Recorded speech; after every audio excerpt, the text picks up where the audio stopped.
Hello, everybody. It's spooky month. My fellow night dwellers, it's another episode of Paranormal Dudes. Tonight's journey isn't about haunted mansions or famous cursed dolls. No, we're digging deeper. These are the obscure haunted objects, forgotten relics that still carry dark energy, long after history tried to bury them.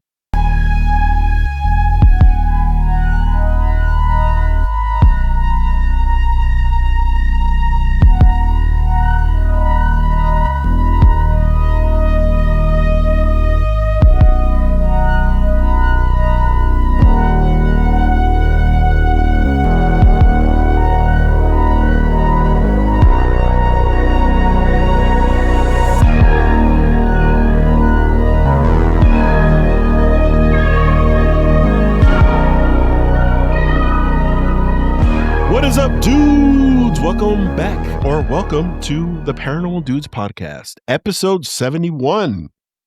I'm joined here with my fellow dudes, Jesse and Buddy. We're missing Oscar tonight. He got possessed, and we just left him in a back alley somewhere. We'll go back for you soon, Oscar, we promise. 10,000 likes and we'll bring him back. 10,000 likes, and we will think about exercising him and bringing him back to the show. We'll see. I thought he exercises daily. Stupid. So, like we're doing at the beginning of each show, has anybody experienced something paranormal since the last time we met? I would venture to say that we have, ever since our last episode, just so that you know, our audience, that whatever it is that is attached to Mina or in their household had an effect on all of us. All of us are kind of in a funk, to be honest. I don't think that's the reason why Oscar's here, but we're going to say that it is. And as you can see, Buddy usually has a wisecrack by now or is saying something, but he's stone-faced. Stoic. Yes, stoic looking and not moving a muscle. Jessie, she cracked the joke a little bit, so Jessie's okay. But Jessie as well says she feels the funk. What do you guys generally feel, or if you guys experience anything? I personally have just been like, just tired and not motivated. Not sleeping very well. Mm-hmm. I don't know. You know what? Funny that you say that. It's been a regular occurrence where I'm seeing stuff. I don't know if it's a reflection of my glasses, or I don't think it is. Out of the corner of your eye. Yes. Like something passing by or something watching me. It's been very unsettling. And I'm right there with you guys. For the better part of last week and this week so far, I've had a hard time like concentrating, or I mean, I don't concentrate well anyway, but just having the motivation to do things. And I want to say that it's due to what happened to us during that episode. What do you guys think? It could be. I feel off. Like everybody's vibe is, and energy is like mixed. Different. Yeah. It's not the usual energy that we bring to the show. No. Definitely not. Buddy, you said I was just gonna touch up on something, but Jessie said she's been seeing like shadows. Have you been seeing kind of like shadows also? Yeah. Like you were saying on the corner? Because, all right, here's a weird one for me. I haven't been wanting to go out in the light. If that means anything. Like, I've been wanting to stay in my room, kind of keep my lights down, keep the windows closed, kind of more like shaded. Like, I don't know, like, I went out, was it last week, middle of the week last week, and Yeah, it was just kind of like, there's too much light. There's too much light. And I started wearing my sunglasses in the house. And I wasn't having a headache or nothing. It was just, I didn't want to be out in the bright. Interesting. Yeah, I really think that I don't want to say it was Mina and Nick. I don't think it was. I think it's whatever either followed Mina back from Japan or because it's not the Paranormal Dudes ghost. The Paranormal Dudes ghost doesn't do this kind of stuff, you know. I think it was to even touch on that. If you saw last episode, Mina actually got really sick as well. Like she was vomiting or something like that, or she fainted or something like that. Correct, buddy? Or yeah. Yeah, from what I understand, she got really cold, got like a really bad cold, almost like COVID, but it wasn't COVID, I don't think. Oh, spooky stuff. Rightfully, we're 10 days away from Spooky Day, from Halloween, which I hope you guys are ready. We're gonna have our Halloween special, and we're gonna have a Halloween contest, and you guys can vote in the comments when we air that. So are you guys keeping your costumes a surprise, or do you guys already know what you're gonna be? Well, I know what I'm gonna be, but I'm gonna keep it a surprise for the show. Like it'll be a reveal. What we'll do is we'll mute our cameras, and then when we're ready, all together, all at once, we unmute. So essentially, we're filming our special this Sunday, correct? Mm-hmm. Yes. So I hope you guys are ready. But you better stop it. I didn't want to say it, so I kept mute. All right. Without further ado, let's go ahead and jump into tonight's topic. In accordance to Spooky Month, let's jump into the obscure haunted objects. Jesse is going to start it out. What do you have for us, Jess? So I wanted to get stuff that I didn't want, like, obviously I put it up and it was like Annabelle doll, like all these things, right? Yeah, and I was like, no. Of course. So I actually found a very interesting one. I don't even know if I'm saying this right. The Basano Vase. And it's actually, it was a deadly wedding gift. So I feel like when you get wedding gifts, it's weird anyways, because you don't even know where they're coming from. You're right. Yeah, you don't know if it's like regifted or if it's like an heirloom that someone just didn't like and decided to give you, or who knows. So this story begins in the 15th century in northern Italy, and they were gifted, it's like it was this young couple and they were gifted this beautiful silver vase. And apparently it was beautiful, like it caught everybody's eye. It even like gleamed in the moonlight, and everybody was so jealous of like this beautiful gleaming vase that they gave to this bride.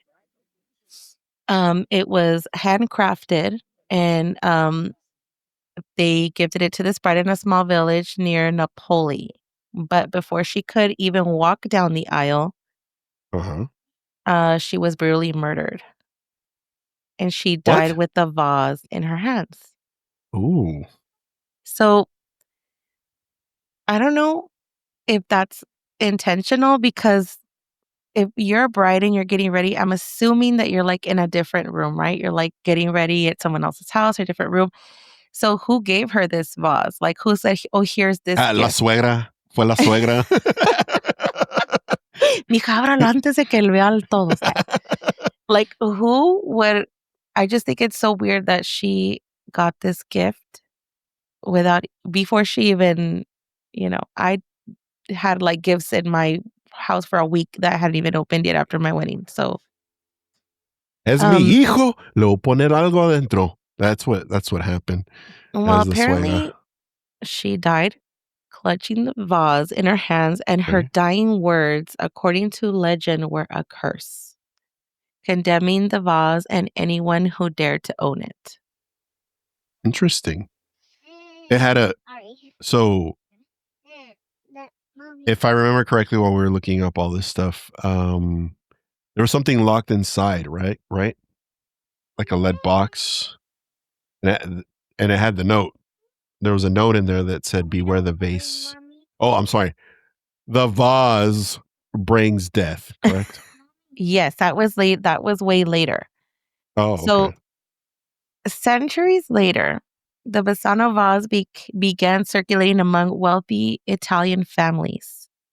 So nobody knew anything really about this vase. All of a sudden, it began circulating around like this little town, right, with all these wealthy families.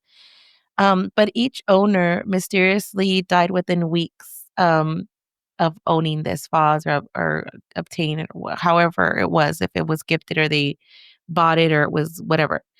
And it was sudden illnesses like heart attacks or even violent car accidents, just random freaking, what is that movie? Final Destination deaths. Final Destination surrounding a vase. Is it vase or vase? Which one sounds cooler? It's a vase. So that's interesting. Okay. The right, killer vase. Who would ever think of something stupid like that? The killer vase. I feel like have you ever seen that stupid movie? It's called Tire. Oh, it's gosh, a tire that kills people. No. Yeah, it's not tire, it's rubber. Rubber. Oh, rubber. It like it's runs over rubber. you? Is it like a monster truck tire? No, it's the regular tire. No, it's just a regular ass tire. And people are like, and then like they get all smashed. It just, no, like one day it stands up in a desert and it starts rolling through this desert and all of a sudden people start dying around it. Yeah, it's so stupid. It's the same thing with the vase. It's like you would never think, because I feel like a vase you kind of see everywhere. Like it's like one of the most common things that people like throw away or they give put away. Flowers in it. Yeah, like all the flowers that I've received, like I just throw the vases away, like the whole thing, right, in the trash. Or like when I go to thrift stores, remind me never to get you a vase or vase. I mean, if it's a unique one, then I'll keep it. We got a vase one time. There was like a long crystal glass one. Mm-hmm. And for the longest time at my parents' house, I used that as a water glass. Oh my God. I just put ice in it, fill it with water. It was fancy. Do you guys remember? This is like way off. Like it's still in line with vases, but it's not scary. Do you remember back in like the early 2000s, the in thing was to have fish in like a flower vase? It was so stupid. At the quinceañeras, remember they would have like the flower arrangements and the fishies. Exactly. Yeah. Or in your shoes, like if you're a stripper. And then the fish would only last like a week. A day. Like if you buy it at the fair, right? It was like all dead already. Well, I had cute vases, like little purses, high heels. Twin City would have like really cute vases I would keep. But like a regular vase, Twin I would City. If you don't know what Twin City is, you're fucking missing out. It's just a very small flower shop in the small town that we grew up in. That's it. It's been open forever. When we were kids, that was like the only place to get flowers, right? For everything. Mm-hmm. Yeah. They're beautiful. Yeah. They would smell for days. I love it. I still do. Twin City, and next door was the pet shop. Yeah, the pet shop. That's right. That's where someone bought a turtle there, and the turtle died the same day. I'm not going to name the person, but yeah, it was sad. From Twin City Feed? Yeah. Oh my God. Shout out to Rosa and Maggie. Well, isn't that if he's probably not watching this, but Ravel, your family. Shout out to Twin City. I wonder how many people I know there's a few people from Calexico or the Valley that watch and listen to our show. Shout out to you guys. A lot that I know of. There's a lot of them. There's a lot of them. Yeah, there's a lot. We appreciate you guys tuning in. Calesianos.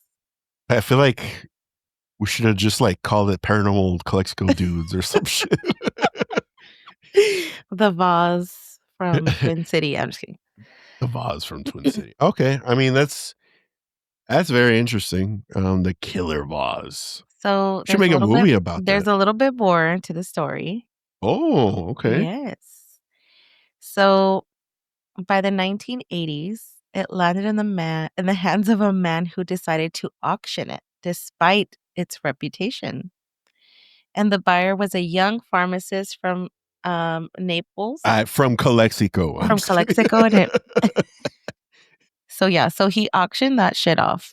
And people actually bought it.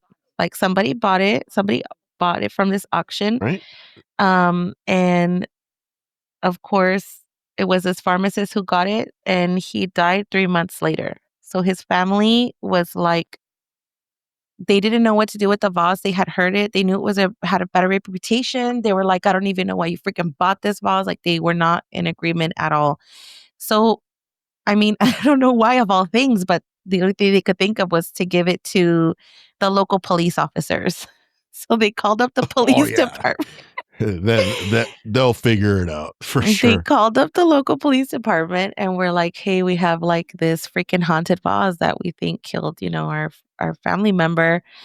And the whole precinct dies. Is that what's happening? Well, I mean, it is said the officers were, some did encounter, deaths, but the others, like once they saw what happened, they did put it in a sealed lead coffin and buried it under or in an undisclosed location that to this day, nobody knows exactly where it is or where it's buried.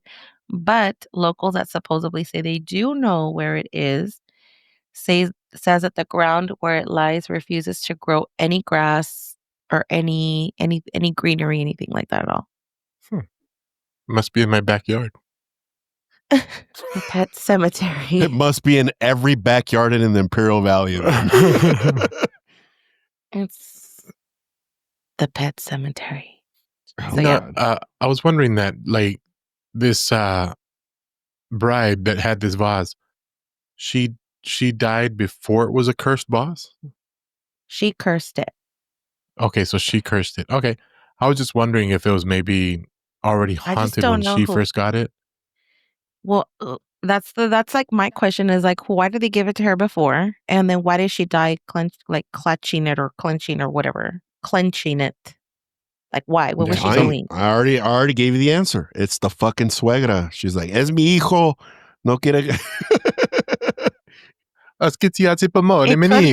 Yeah, more like what Buddy just did. Yes. Like somebody could have poisoned her, and she was just like, thank you for the, Because I was wondering, like, would it have to do anything that it's silver and it was like infinity mirror on the inside, opening a portal and haunting? I started going more of that paranormal side, but if she cursed it, that's a little different. Yeah.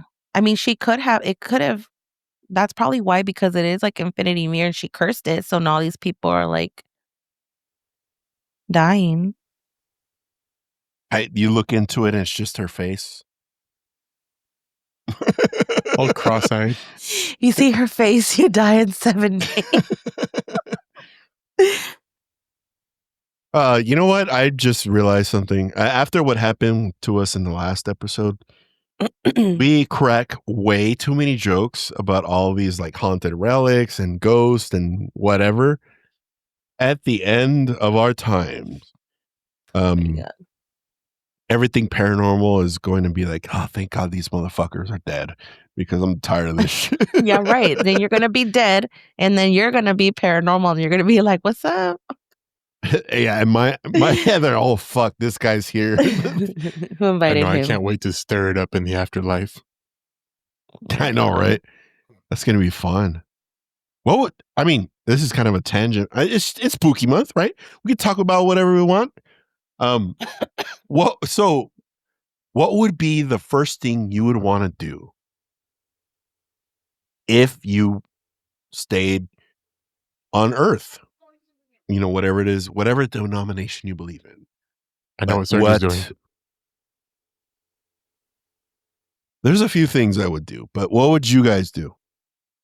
The first thing I would do?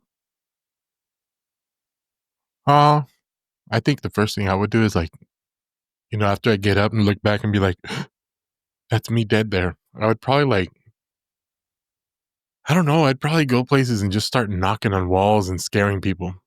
Like, I don't know. Like people that are like, oh, ghosts don't exist. I'd go make sure they knew they existed. Oh, them first. Yeah. Them first. That's pretty smart. What about you, Jess? I would just make sure that's like, well, I don't want to be buried, first of all, but if for some reason somebody went crazy and decided to bury me, I would just make sure that like my hair, nails, and makeup looked. I said interesting, not that's interesting. Okay, not pampering yourself. Why? I would love. I choose to pamper myself in so real what life Jesse's and saying afterlife. Is that at her funeral, she would go make sure that her nails are done correctly and she's dressed correctly, and if she's not, she's gonna haunt the shit out of those people that day. Yeah, exactly. I'd be like, oh, you want to make me look like that? And I'd like do Sharpies and all kinds of stuff. It says that's interesting. And me, I don't know. I'm annoying in real life, so in human form, I probably would be 10 times worse as a ghost.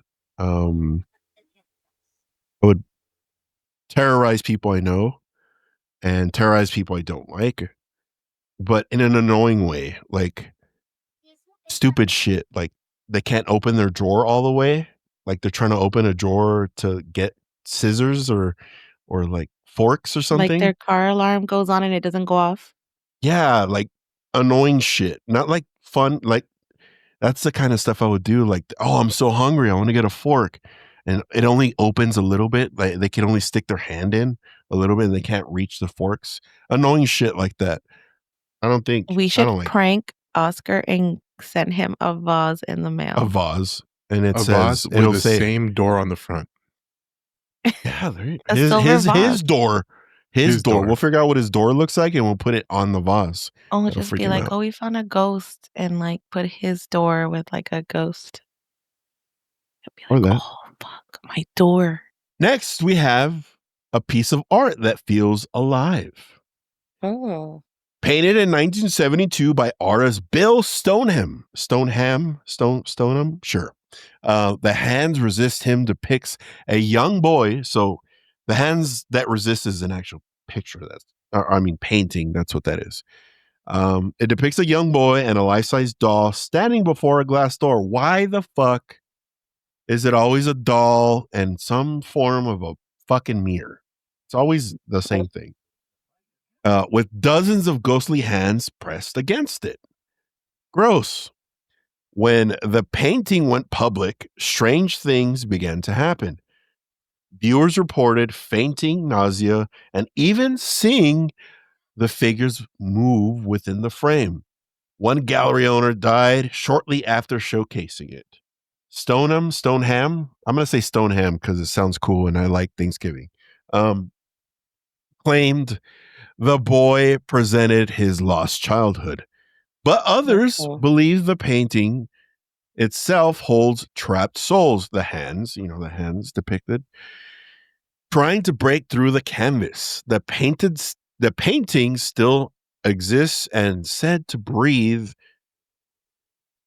when viewed in darkness. That's fucking okay. What would you guys do if it's in darkness? You're walking by a painting and you hear breathing from nowhere. Is it like all dark and then you see like smoke like when it's cold? You know, like when you go into the freezer at Costco and there's like, oh my, yeah, that's scarier. That's very specific. All you have to say is when it's cold outside, Jesse. When you go to Costco in the freezer section, when you're picking up the bag of ice, because that's what my kids do when we go. They're like, they put out their breath. Your kids are like, they're like, just a little take the edge off, Mom. I think you need to get some of those frozen treats for us.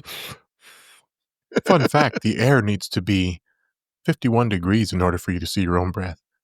Continue. Really? Okay. That's what I'm saying. Like all of a sudden you're in this museum and it's all fucking, you see like all this breath and you think it's just somebody there and it's like a painting. That's weird. We just turn and spray with some banaka. No, I mean, if I were to see that, automatically my brain would trigger.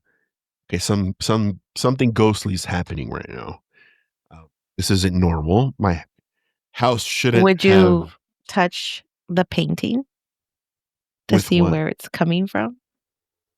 Okay, so the first thing I would do is probably I'd give, because something like this you can't destroy, right? Because that's No. like rule number 1. You can't destroy the thing. You have to like. Am I wrong? Right? I would imagine if you destroy something like that, wouldn't you just release it into everything? Yeah, you See, that's what I'm can't. thinking. And then I destroy it and it just haunts me forever. So But a paint. apparently this painting, it was first shown in the 70s and then disappeared. And then all of a sudden in the 2000s, it came back. It did? And it came back. And it was bought by a couple describing that they actually, because they were haunted by it, put it on eBay as haunted, claiming figures moved during the night. And they said a boy crawled out of the painting. The doll's expressions changed. The strange shadow figures appeared in their hallway. Mommy. Oh, hell no. No, don't look at it. Do not look at it. Do not look at it. This is the Do not. the Go over there, Wait, I'm Thelma. Go over staring there. at this right now. Go over there. There's a ghost. Go over there. Put your hand over there. Do What is not up look with all at the it. hands? Are you telling us or your Yes, kids? I'm telling you. People who viewed the image online reported nausea, fainting, sudden crying, and other illnesses. Okay, well, I took it off. I'm like, Too late. My children. I'm not even kidding. I felt like I was going to cry right now looking at that. Dude, when I was taking glances at it, my eye, so when I get migraines, my left eye goes blind and it starts to hurt. And I know I'm getting a migraine. When I was looking at that shit, my left eye started hurting. That was weird. My eyes started kind of watering up. Well, knowing people how they are, because they heard that this shit makes you sick, apparently went viral. So all these people are like looking, they're just fucking sharing it everywhere. Sharing everywhere, vomiting everywhere, headaches, all these things. Until we don't condone you. We don't suggest you to go search it. But if you do, that's under your own that's discretion. up to you. Yeah. And it now lies with the private collector. And is it covered? I wonder if it's covered with the private collector. It's just in a private gallery in a temperature controlled with the lights always on, and security footage is set to show the faintest movement when there's nobody there. It's temperature controlled, but you could see the breathing. That'd be crazy. That one's great. I mean, okay, you have to really think about it though. Like how many paintings in the history of man, or humans, I should say, aren't haunted or have some type of curse or anything attached to it. Oh, there has to be a ton. Yeah. Even like the infamous ones like the Mona Lisa and anything especially from then. those. Yeah. So could you just imagine how much of like a person puts their own energy, like their own energy into what they're doing, they're painting. Exactly. So funny you should say that, because when they did ask the artist, right? Bill Stoneham for Thanksgiving. He himself confirmed the timelines of death, but claimed that his work of art was simply a reflection of the barrier between dreams and reality. Where's Oscar when you need him? Oh yeah, he's possessed. Forgot. He's lost in the room.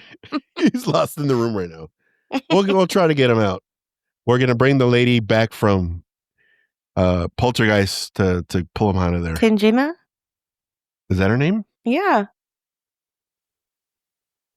The child is gone. Oh my God. That lady creeped me out more than the actual movie. Okay. That was a good one. So next in Show and Tell is Buddy. Buddy's got something. Ooh, what's going to happen on this bunk bed? So here we have the Tallman Bunk Bed. It's Wisconsin in the 1980s.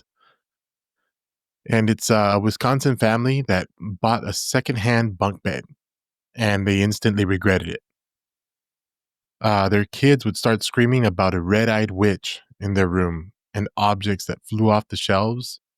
And even the dad, who was a skeptic, saw an apparition. Interesting. It says the hauntings stopped that night. No. They said that the bunk beds were burned and that the hauntings stopped that night, but no one knows where the ashes went. But locals say the land is still cursed. So what trips me out about that is you guys asked me to share that segment of this, and that brings me back to a personal story. Ooh, okay. These are always good. We actually had bunk beds as kids when we grew up on across the street from each other on Avenida de Oro. And I remember as a kid, we were 3 of us in one bedroom. So we had bunk beds, and then my other brother had a bed on his own there on the side. And I slept on the bottom bunk. And I remember when these bunk beds showed up from my closet, which if I'm laying here, straight across the room from me was our closet.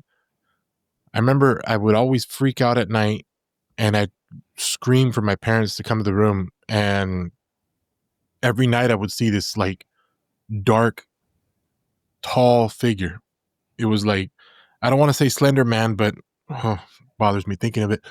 It was just like this tall, scary, dark figure. And I got a lot of this kind of, in the dark reach, Yeah. And I would start seeing these hands coming like they were going to grab me, and I would scream like I'd be freaking out that I would see this. And for as long as I can remember, it would happen almost every single night. And I would know I wasn't completely asleep because my parents, like, watching Jessie with her kids, they had a hard time putting us to bed. And finally, when they'd get us all in the room, I mean, they would close the door, and within a few minutes, my brothers would start falling asleep, and then I would be looking at the closet, and then I would see this. And it's kind of scary thinking that they would say it was a red-eyed witch. Because I remember seeing, not red eyes, but I remember seeing what like seemed like eyes in the dark. You see that little sparkle in the dark. And I would catch that and it would freak me out. And thinking of it right now, like a haunted bunk bed. And that happened to us to me for several years till we finally got our own rooms. We moved to other rooms and it stopped. The bunk bed was gone and all that stopped. But it was kind of scary, as a kid growing up and that happening. So you saw like red eyes, kind of like the children saw with the Tallman bunk beds.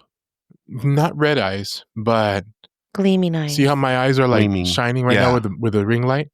I would just see like all dark, but you could just see these two eyes just peering at you from the closet, and then it would just come into a figure, like a dark shadow figure, like coming towards you, and then I would just see the hand reach out, and that's where I'd start screaming like it's gonna get me, and for a little while I started doing a lot of drawing of like dreams and stuff I had, like nightmares, and one of them was actually like this giant, like the only way I could say it is like a giant muscular figure that was reaching out to grab me.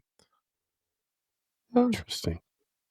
I don't know if I have that picture of that drawing or not, but yeah, the way I depict it in my mind after all these years that I started drawing these old nightmares I used to have, that was one of them. And just thinking about it now, I'm like, so it's funny how you say that because the family would say that they would see the same figure like that, like but glowing. Instead of a dark figure, it'd be the same but glowing. And it was actually an unsolved mysteries case in 1988. Interesting. And there was actually neighbors that because it became famous and their like clergy got involved and like people from the church and whatever. Yeah. In the news, on the national news actually. So they never said the real name of the real owners of the house, but the neighbors did confirm that there was like weird or strange lights that were seen above their home at night. Well, there's right how you said the ashes, like no one knows where the ashes went, but they're saying that the spirit was in the actual wood itself, not necessarily the furniture. So who knows what weird, because I don't know what weird, because you know how they say like, right? You kind of say like trees are alive. Mm-hmm. So who knows like what tree or where they got that wood from. And I have something to show you guys here. I actually have a picture of the bunk beds themselves. Can we see that, or is this gonna? It doesn't say anything about not seeing the bunk beds. Oh, that's very pretty. Oh, those are kind of like what we used to have. Well, it's during that 80s, so. Mm-hmm. Yeah. Mine had cool, like, stair, like a ladder. A little ladder. Mm-hmm. So the dark mirror. One of the most disturbing modern items is known as the dark mirror, held by a traveling museum of paranormal and occult. It was found at a psychic fair at Columbus, Ohio, where a woman sold it after claiming it showed her horrifying reflections, things that weren't real. So what in the heck? I don't even like going to like freaking psychic I don't even fair like looking at circus. mirrors, period. Right. Like who would be like, oh, this girl seeing their spirits, let me take it with me. Like, what the heck? Well, but there's people that are that. We know people that are like that. Like that are just. I mean, this mirror's haunted. I want it. But we all know there's individuals out there that are like that. Well, apparently investigators from the museum tested it. They wanted to see for themselves if, these weird things were happening in the mirror, if the woman was right. And witnesses says they saw their own corpses, shadowy faces moving in the reflection, flashes of events that hadn't happened yet. And some claim to see alternate versions of themselves smiling when they weren't moving. When they did. Oh, what the hell? Okay, I actually like have the a movie picture Smile of. type of thing. Oh, I see what you mean. I actually have a picture. I don't know if you want to show the picture yet. Okay. So paranormal experts. Okay. Okay, so now handling the mirror, it still exists. It's still around. The artifact's origin remains unknown, but it's basically they call it the black scary mirror.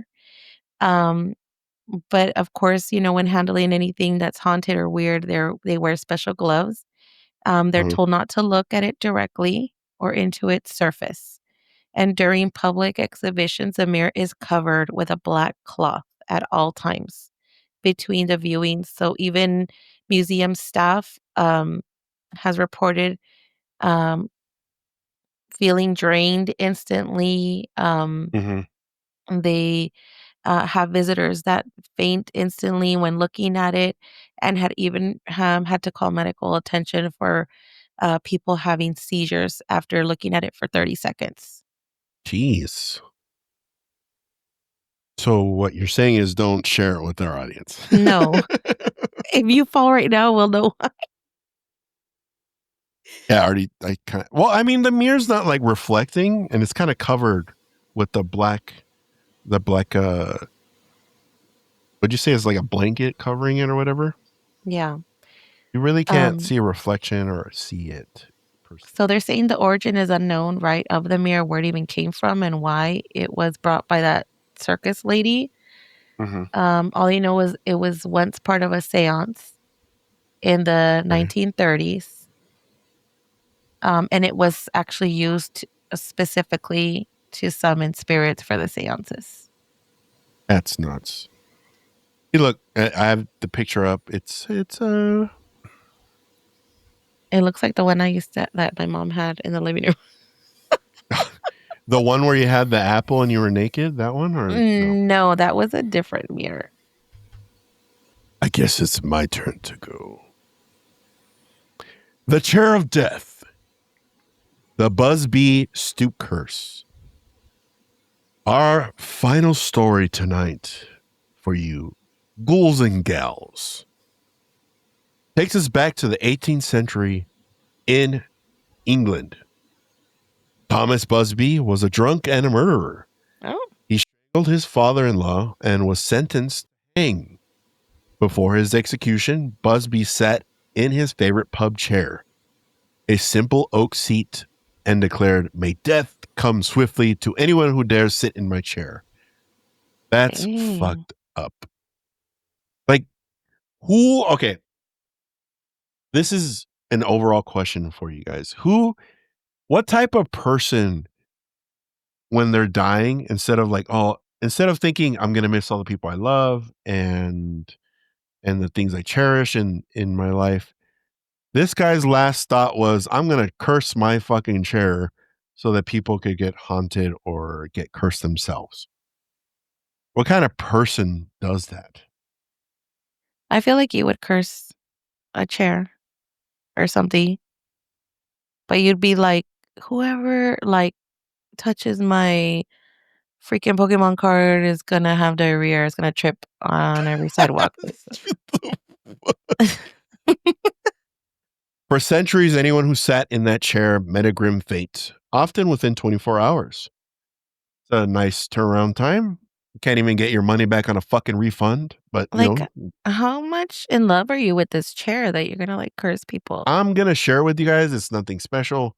I'm sorry, Bugsby or Busby, if you're watching this from beyond the grave. Your chair's all right. It's all right. Okay. I won't sit in it out of respect of you. But because somebody's gonna die if they sit in it because it's cursed. Yeah, apparently. During World War II, soldiers from a nearby base sat in it for fun. None of them returned from battle. Oh. In the 1970s, a delivery driver took a seat while on a break and crashed his truck that same afternoon. A cleaning woman accidentally brushed against it and died of a brain aneurysm a week later. Dude, what the fuck? Why is it just out in the middle of nowhere where people can freaking Who take has this chair and they're just like, you know what? Let's see what happens. Like, oh, it's right in like front of they're us. probably like, oh, it's cursed, but it's fake or whatever. Oh, So nothing will happen to you. Just they and probably then have it displayed. So okay. And then the pub owner finally donated the chair to the Thirsk Museum, where it still is displayed today. Bolted to the wall, 5 feet high, so no one can sit on it ever again. Visitors say the area beneath it feels cold, even on summer days, as if the curse is still waiting for someone bold enough to reach up and take a seat. This is what the chair looks like. You guys tell me if this looks mid as fuck or the chair is cool because this guy, I don't know, he just loved this chair.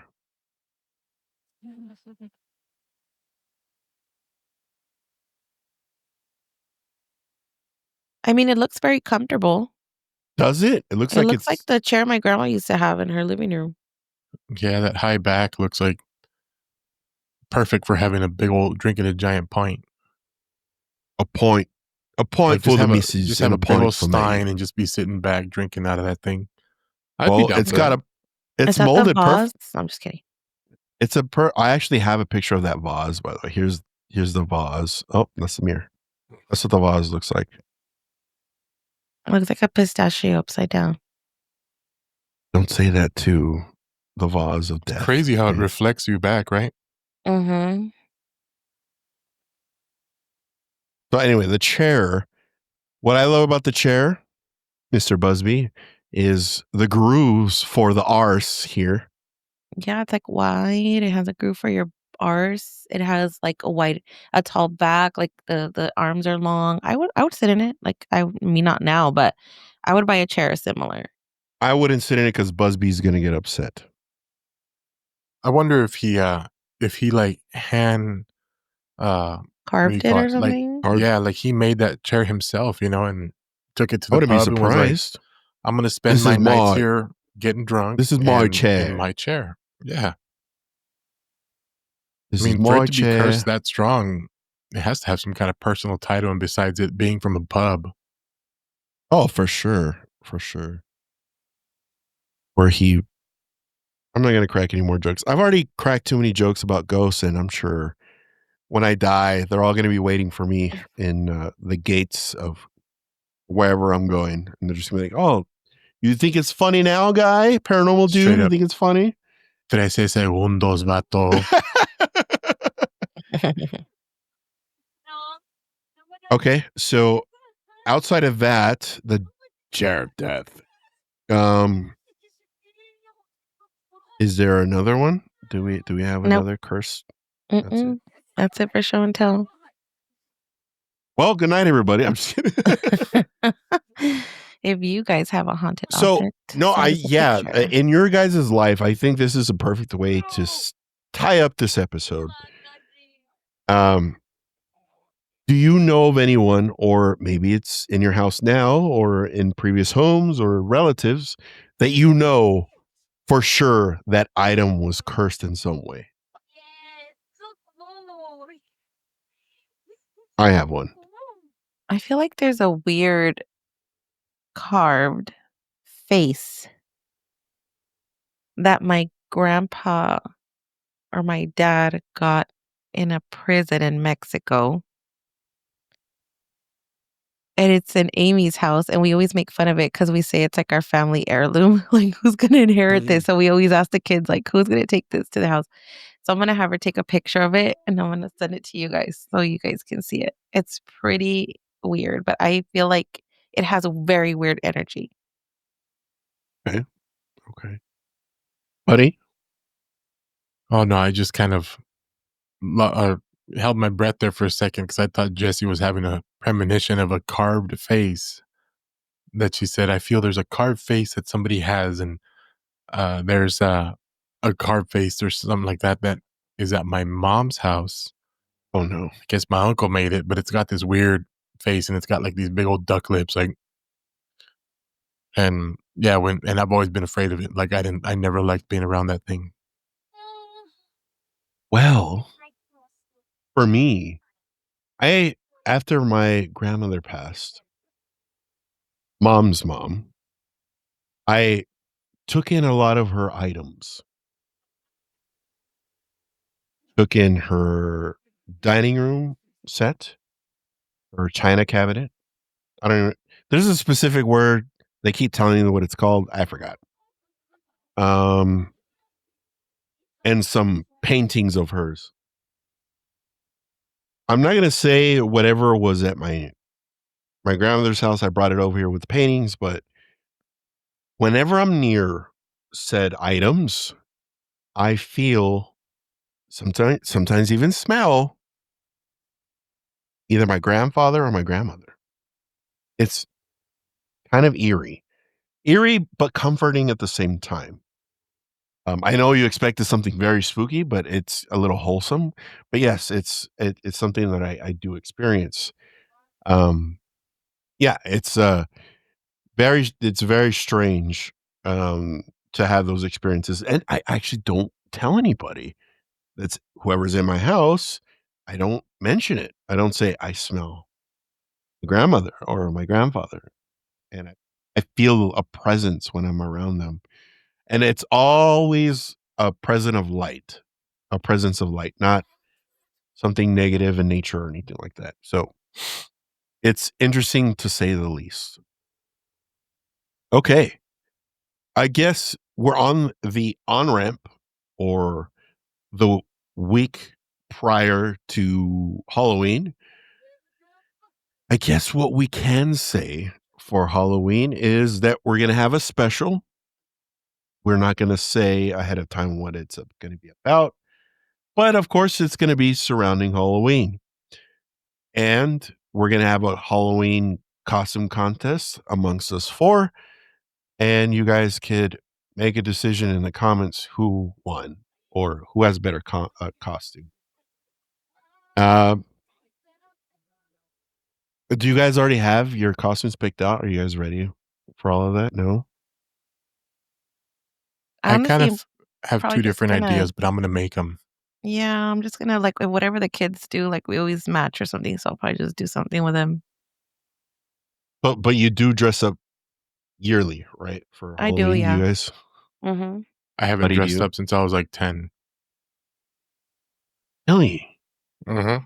So you're just going to dress up on Sunday, or are you going to dress up on Friday and Sunday? Friday? Well, for Halloween Day. She means next Friday. Halloween Day. I'm sorry. I'm thinking this week. I don't know. I don't know if we're going to go out or not. I may just dress up for the special. For the show here. Yeah. We don't get a lot of kids out here, and then in my city they do Halloween the weekend before. Oh, that's true. We're not going to be here. Really? Why do they do that? I think it's like just a traffic thing. They're trying to keep it like from there being excessive traffic and stuff from all the other cities doing the same thing. So they knock it out a week before, and they have a carnival usually in town. You know what? I have a gripe before. I have a huge gripe with Calexico, California, if you're not familiar with it. Small town, just north of Mexico.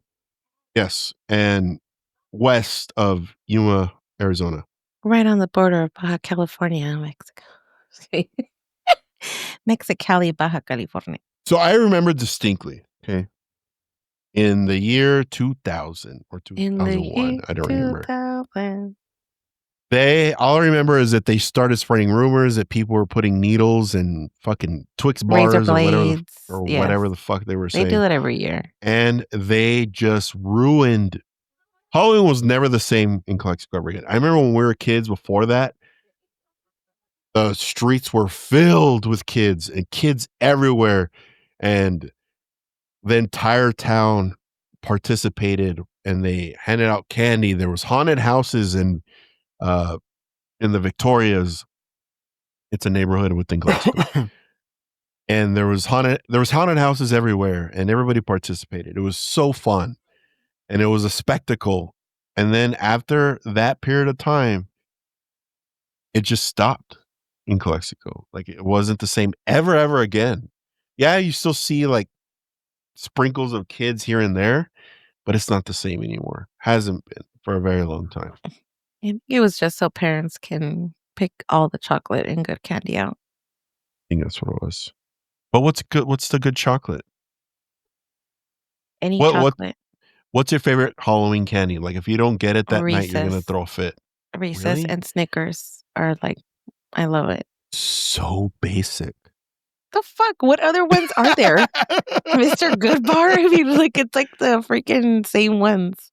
No, there's a bunch. There's like Nutter Butter. We don't get Nutter Butters here. You don't get Nutter Butters in San Diego.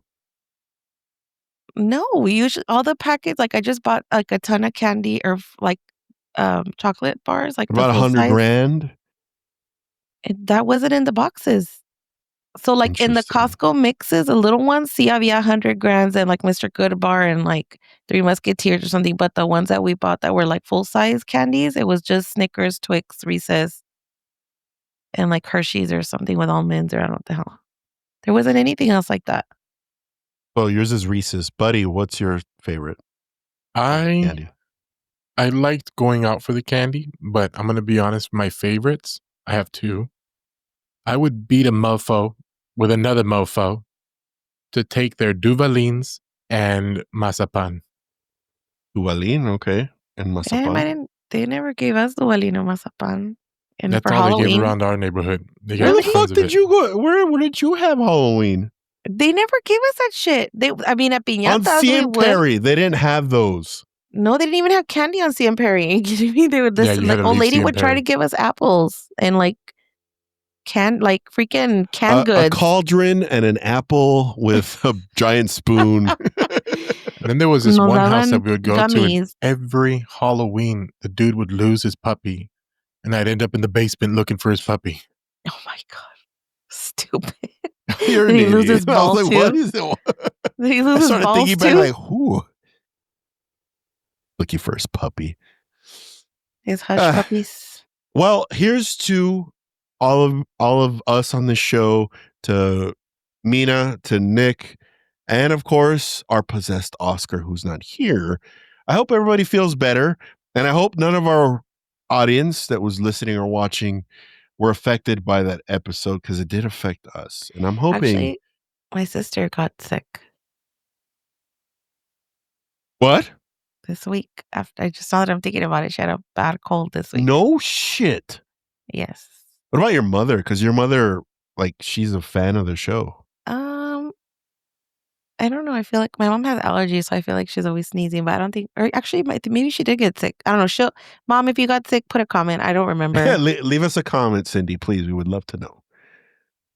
It's interesting. Okay. You know, if you're watching this episode and something happened to you after that, please leave a comment if anything's happened to you post episode 70 of Paranormal Dudes. We would love to know. Well, ladies and gentlemen, that's all we have for you tonight. Next episode, please stay tuned. It's going to be a great one. It's going to be our Halloween special. We're going to get into everything Halloween that night, and it's going to be a good old time. We're going to try to run it a little longer than usual since it is spooky day. We're aiming for 2 hours. It could possibly go to 3 if we're not careful, but we'll try to limit it. That's all we have for you guys. So get the fuck out of here. We'll see you next time. We will catch you guys on the next one. Catch you later, dudes.